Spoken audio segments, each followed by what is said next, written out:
자, 목사님 궁금해요. 안녕하세요. 이승현 목사입니다. 자, 오늘도 우리 성도님들의 궁금한 내용들을 가지고 오늘도 카메라를 켰습니다. 오늘은 무슨 주제냐? 불만족, 영적 불만족에 대해서 오늘은 다뤄보려고 합니다. 늘 주님 안에서 자족하고 계시는 오늘 류홍렬 목사님 모셨습니다. 목사님 안녕하세요. 네. 와, 내가 먼저 좀 물어보고 싶은데. 네. 목사님, are you happy? 전 해피합니다.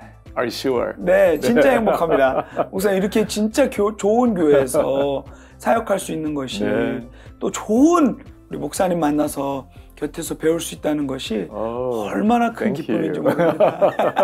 고맙습니다. 목사님, 근데요, 살아가면서 늘 시편 23편을 보면 이 다윗은 여호와가 목자시니 내게 부족함이 없습니다 라고 얘기를 하는데 때로 이게 부러워 보일 때가 있어요. 그렇죠. 네, 만족함이 없을 때가 삶을 살다 보면 너무도 많은 것 같아요. 그렇죠. 그게 목사님, 사실 우리의 삶이죠. 네, 이게 가능한가요? 사실 다윗도 그 시편 23편을 쓴 시기를 보면 인생을 다 보내고 난 다음에 아마도 노년에 쓰지 않았을까. 인생이 무르익었을 때 다윗도 그 환란 많은 인생들, 눈물, 고난, 심지어 미친 척에서 생명을 구걸해야 되는 이런 삶도 있잖아요. 그죠? 그런데 생을 다 돌아보고 나니 하나님 역시 주님이 나의 목자셨고 그 앞에서 내가 부족함이 없었군요. 아마 인생 고백으로 볼 수 있을 겁니다. 그러나 지금 현실에 치열한 삶을 살고 있는 우리에게는 이런 고백이 우리의 신앙적 고백이면 틀림이 없을 겁니다. 그러나 그 고백이 그냥 큰 우산이지 이런 우산 때문에 비를 전혀 안 맞는 건 아니죠. 아픔도 있고 때로는 겪어야 될 고난들, 이겨야 될 난관들 있을 수 있죠. 그런 상황들에 있어서 우리가 만약에 만족하지 못한다면 그거는 영적으로 문제가 있는 건가요, 목사님? 만족하지 못한다면 근본적으로 보면 영적 문제 있다고 볼 수도 있겠지만 그러나 현실의 삶을 깊이 들여다보면 그게 우리의 치열한 이 땅의 삶 같아요. 물론 천국에 가게 되면 완벽한 기쁨과 만족을 누리겠죠. 그러나 땅 위에서는 끊임없이 죄와 싸우고 또 현실의 무게감과 짓눌려 싸워야만 되는 이런 현실이라면 그것을 극복하면서 살아가는 게 우리의 삶이라는 거. 그래서 자연스러운 한 삶의 과정이라 봐야 될 것 같습니다. 맞습니다, 목사님.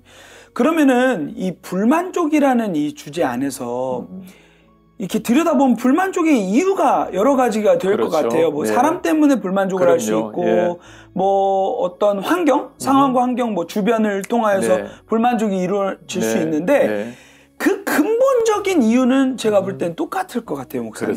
혹시 근본적인 이유가 있을까요? 목사님 생각은 뭐라고 생각이 드세요? 저는 개인적으로는 우리의 죄성이 아닐까라는 생각이 드는데. 이게 우리 목사들이 하는 대답인데. 한계예요.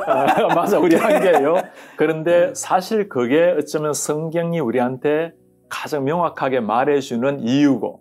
자, 이유가 그러하다면 답도 어디에 있습니까? 바로 거기에 있는 거죠. 그죠? 그래서 우리 목회자이든 아니면 일반 성도들이든 간에 모두가 다 진정한 만족이 어디에서 오는 것부터 시작을 해야 될 것 같아요. 내가 땅 위에서 만족을 추구한다면 아무리 만족을 추구한다 하더라도 성 어거스틴이 말한 것처럼 우리 마음에는 하나님만이 채울 수 있는 빈 방이 있습니다. 그러니 세상 모든 걸 다 채운다 하더라도 이 빈 방을, 이 공허감을 채울 수 없는 거죠. 그래서 근본적으로 하나님이 채워주지 않으면 채울 수 없는 이 방. 그래서 근본적인 불만족의 원인은 하나님과 관계에서 온다고 봐야 되겠고 만족도 마찬가지겠죠. 내가 세상 것을 때론 다 잃어버린다 하더라도 하나님이 이 방을 채워주신다면 거기에서 진정한 기쁨이 넘친다라는 거. 맞습니다. 그게 우리 신앙생활 같아요. 맞아요. 목사님 진짜 지금 딱 중요한 얘기를 해주신 것 같아요. 세상적으로 볼 때는 만족할 근거와 이유가 분명히 있어 보이는 사람인데도 불구하고 공허하고 그리고 극단적인 선택까지 하는 케이스들도 보면서 진짜 이거는 다른 문제구나라는 걸 많이 느낍니다. 맞습니다. 이 부분에 있어서 목사님 성경에도 그런 케이스들이 있을 것 같아요. 누가 봐도 많이 이 사람 가졌는데 하나님이 이렇게 많이 주셨는데 불만족하는 케이스. 목사님 혹시 떠오르는 사람 있습니까? 저는 만약에 신약으로 간다면 누가복음 15장의 둘째 아들이 아닐까. 탕자. 네, 탕자. 구약에 혹시 또 그런 사람 있나요? 구약에서는 야곱 같은 그렇죠. 인물들. 네. 아마 많은 성도님들도 이 영상을 보시는 분들이 아마 그렇게 생각할 것 같아요. 네네네. 어떤 사람은 성경 말할 필요 없이 난데. 맞아요. 우리 탕자 같은 경우 둘째 아들. 네. 사람이 보기에는 그 자상한 아버지. 네. 정말 도망간 탕자를 위해서 밖에 나와서 매일 기다리는 그 지극한 사랑을 가진 아버지를 두고도, 그리고 아버지에 보면 아마도 어느 정도 재산이 있는 아버지로 보입니다. 네. 아마 아들로서는 먹고 사는 일에 어림이 없었을 거예요. 맞아요. 그렇다면 감사히 여기고 아버지 인해서 기뻐하고 즐거워하고 그렇게 살아야 될 텐데 나 만족이 안 돼.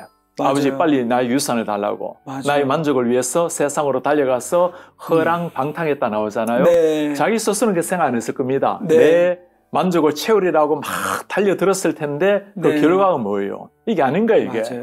돼지 쥐염 열매를 먹고 있는 나의 모습을 보면서 이 세상에서 내가 얻을 수 있는 것이 아니었구나.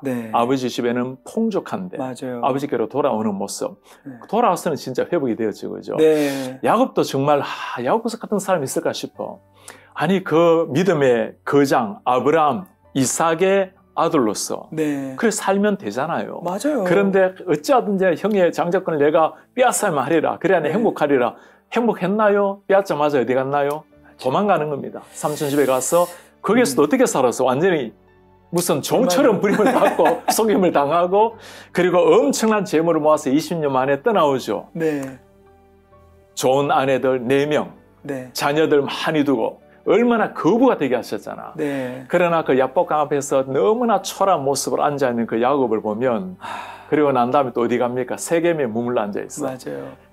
정말 인생을 살면 안 되는 겁니다. 하나님이 그만큼 은혜를 주셨는데 그러니까 세상에서 아무리 누리려고 해도 이제 마지막 판에는 내가 세겜에서 존경받고 인정받고 사실 세겜에 있으면 안 되거든요. 베델의 약속의 땅이 있잖아요. 맞습니다. 그렇게 모든 걸 다 누리는 것처럼 보였는데 인생이 이렇게 안 펼쳐지는 거예요. 그래서 세상에서는 아무리 구한다 해도 진정한 만족이 없다라는 걸 극렬하게 보여주는 두 케이스 같아요. 맞습니다. 그래서 결국은 예수면 충분하다, 복음이면 충분하다라고 우리가 얘기할 수 있는 것 같아요. 아멘입니다. 사실 이 두 사람이 회복되는 걸 보면 나중에 회복이 됐잖아요. 그렇죠? 탕자 같은 경우도 아무것도 없는 상황인데 그때야말로 인생 끝난 것 같고 진짜 불만족이 충만할 상태인데 그때 오히려 아버지를 만남으로 모든 게 회복되는 그리스도 안에서 회복되는 걸 보여주는 거죠.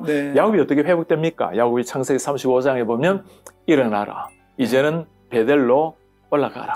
하나님 앞에 올라가고자 결단하고 우상 다 버리고 이제까지 문화 다 버리고 결단하니까 그때야말로 하나님께서 사명, 고을 모든 사람을 잠잠하게 하시고 야곱 통해서 영광을 받으시는 그때부터 야곱 인생이 달라진 겁니다. 맞습니다. 한마디로 세상의 모든 걸 다 누렸을 때 오히려 불안, 초조, 공허감, 붙들려고 하는 그 아집 그런데 하나님 앞에 일어나게 되니까 오히려 다 버렸을 때 누리는 진짜 평강.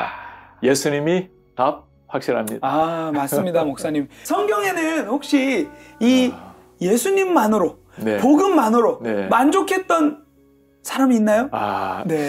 다윗이 여호와는 나의 목자시니 내가 부족함이 없다. 사실 다윗의 삶에는 부족한 상황 아주 많았어요. 말제였습니다. 관심 대상도 아니었어. 밖에서 맨날 양치다가 그냥 저녁이 되면 홀로 들어와야 되는 외로운 삶 살았죠. 사울 장인 아닙니까?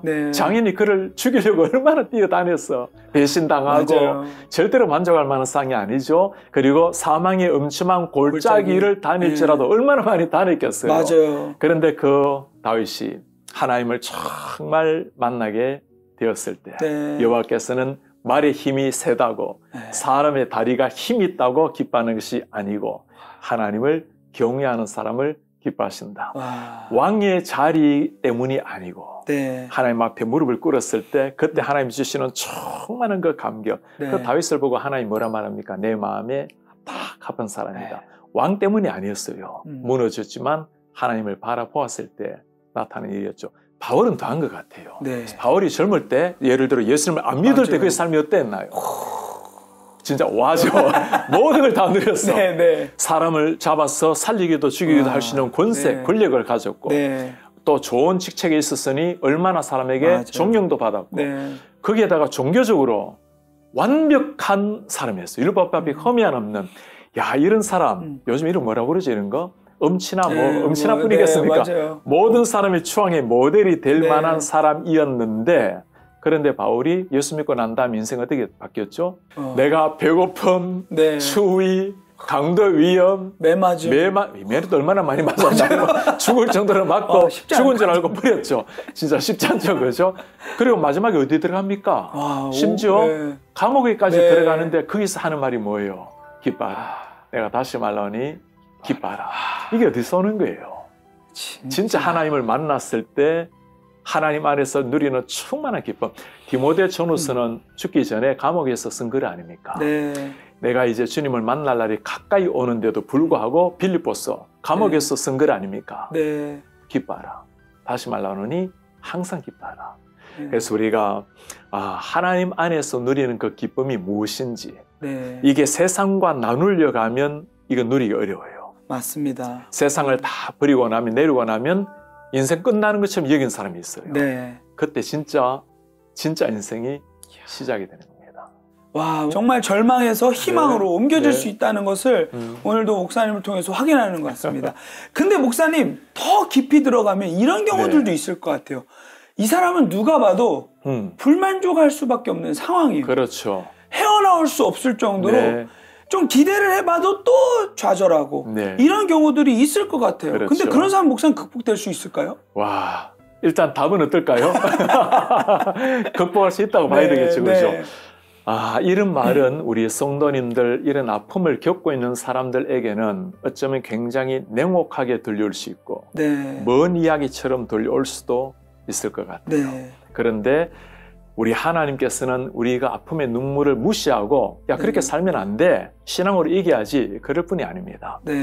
사망의 음침한 골짜기가 사라지는 게 그리스도인의 삶이 아니고 네. 골짜기를 다닐지라도 네. 주께서 나와 함께 하시는 광야 생활이 없으면 얼마나 좋겠어요. 그러나 광야 생활이 있다 하더라도 세상 사람이라 우리는 다 있을 수 있죠. 네. 그러나 그냥 지나는 게 아니라 낮에는 구름 기둥, 밤에는 불 기둥이 우리와 함께 하신다라는 그리고 막연하게 광야 생활을 하다 끝나는 게 아니고 반드시 우리를 약속의 땅이 있다라는 것. 네. 그 약속이 우리를 하여금 다시금 하나님을 바라보게 만들고 네. 이겨내게 만드는 것. 그래서 현실의 아픔이 없다면 좋겠습니다. 네. 고통이 없으면 감사하겠어요. 그러나 있다 하더라도 그때 하나님의 사랑은 여전히 나를 감싸고 있다라는 걸 한번 봤으면 좋겠어요. 맞아요. 제가 이런 걸 생각하면 누구를 떠올리냐면 헬렌 켈러 같은 사람들. 네. 정말 모든 게 다 절망스러운 것밖에 네. 없잖아요. 보이지 않죠. 들리지 않죠. 말할 수 없죠. 네. 그러나 그 헬렌 켈러가 마침내 하나님의 은혜로 일어나서 네. 인생을 정말 너무나 찬란하게 맞아요. 노래할 수 있는 것. 주님의 제자들 예수님과 함께 있었을 때는 어찌하든지 뭔가 누리려고 뛰어다녔어요. 네. 예수님 돌아가시고 난 다음에 그들이 한 일은 문 걸어 잠그고 벌벌 떨었던 사람들. 인생 끝났다 우리. 네. 사람들 우리를 보면 죽일 테고 네. 예수 따라다니는 도당들이라고. 그런데 오히려 그 절망스러운 순간에 주님의 능력으로 말미암아 이룬 게 사도행전의 삶입니다. 네. 그래서 오히려 가장 처참한 순간이 있을 때 네. 어쩌면 이 순간 내가 하나님을 더 깊이 만날 수 있는 때라는 거. 네. 그리고 주님을 한번 바라봤으면 좋겠어요. 결국은 시선 처리가 굉장히 중요한 부분이겠네요. 그럼요. 목사님. 예. 사실 우리 많은 청교도 그리고 우리 종교개혁가들 네. 또 초대교회 많은 성도님들 네. 그들이 이겨낼 수 있었던 근본적인 힘은 이런 고난이 지나고 나면 더 좋은 날이 올 것이다. 물론 오면 좋죠. 그죠? 네. 그러나 많은 사람은 그 고난을 통해서 그냥 주님께로 간 사람이 또 얼마나 많습니까? 네. 우리의 삶의 많은 과정 중에 해결이 안 되는 수도 있어요. 네. 물론 하나님께서 우리를 사랑하시기 때문에 다 합력해서 선을 이루시는 주님이십니다. 그리고 주님께서는 좋은 걸 주시기를 원하신다는 걸 알아요. 네. 그러나 삶의 때로 너무 무게감에 그렇게 힘들어할 때 내일은 더 좋아질 것이기 때문에 기뻐하는 것이 아니고 네. 이 어려운 상황 속에서도 하나님이 함께 하신다라는 네. 것. 그래서 상황 전환 변화가 해답이 아니고 네. 예수님이 해답인 거죠. 맞아요. 정말 이 정답을 우리가 붙들고 살아가는 우리가 되었으면 좋겠습니다. 네. 목사님, 그 영적 이 불만족을 경험하게 되다 보면 주변에 있는 모든 것들이 불만족스럽게 보일 때가 있어요. 그렇죠. 예를 들면 뭐 교회, 그리고 교회에서도 저 성도님들, 네. 뭐 저 설교, 네. 저 목회자, 어떤 네. 모든 것들이 맞아요. 심지어는 오늘 먹는 그 핫도그마저도 밥마저도 네. 불만족할 때가 있는 것 같아요. 와, 정말 목사님 땅 위에 살면서 그런 일들이 많습니까? 엄청나게 많아요. 네. 우리를 힘들게 하는 사람은 저 세상이 아니라 교회 안에 있을 수 있죠. 교회에서 교회를 떠나는 경우는 네. 세상 사람들 때문이 아니라 교회에서 상처받고 떠나는 사람 얼마나 많습니까? 그죠? 네. 어릴 때는 우리가 그냥 감정적으로 반응을 하고 네. 내가 중심이 되어서 만족, 불만족을 평가했지만 네. 그러나 성숙한 사람이 되고 나면 내가 다른 사람을 그리스도 안에서 조금이라도 행복하게 드리고 그의 불만족을 채워드릴 수 있는 그런 성숙한 신앙이 좀 되면 좋겠거든요. 그 다음에 네. 교회 다니다가 우리 교회는 일한 사람인데 왜 이렇게 청소를 이렇게 잘못해서 휴지가 떨어져 있지? 네. 하나님께서 그걸 본인에게 보게 하셨다면 내가 그걸 주울 때 네. 불만족이 아니라 오히려 교회를 세워가는 기쁨에 짓게 될 겁니다. 네. 만일 저 사람 왜 저래? 저렇게 연약해? 저렇게 눈에 보기에 성가시게 해? 네. 그분을 위해서 기도하고 그가 하나님 앞에서 세워지게 되면 나의 몸된 공동체를 네. 세워가는 일이에요. 네. 그래서 혹시라도 그런 상황이 있으면 비판의 눈이나 심지어 정죄의 눈, 네. 비극의 눈으로 보지 말고 네. 우리가 그리스도인 공동체라는 것을 알고 나로 말미암아 형제 자매를 잘 세워간다면 그게 오히려 나에게도 더 깊은 만족을 줄 수 있다는 거. 네. 그렇게 얘기했으면 좋겠어요. 맞아요. 목사님. 레퍼런스가 없다고 불평하기 전에 네. 내가 레퍼런스가 되자. 좋습니다. 감사합니다. 목사님, 감사합니다. 감사합니다.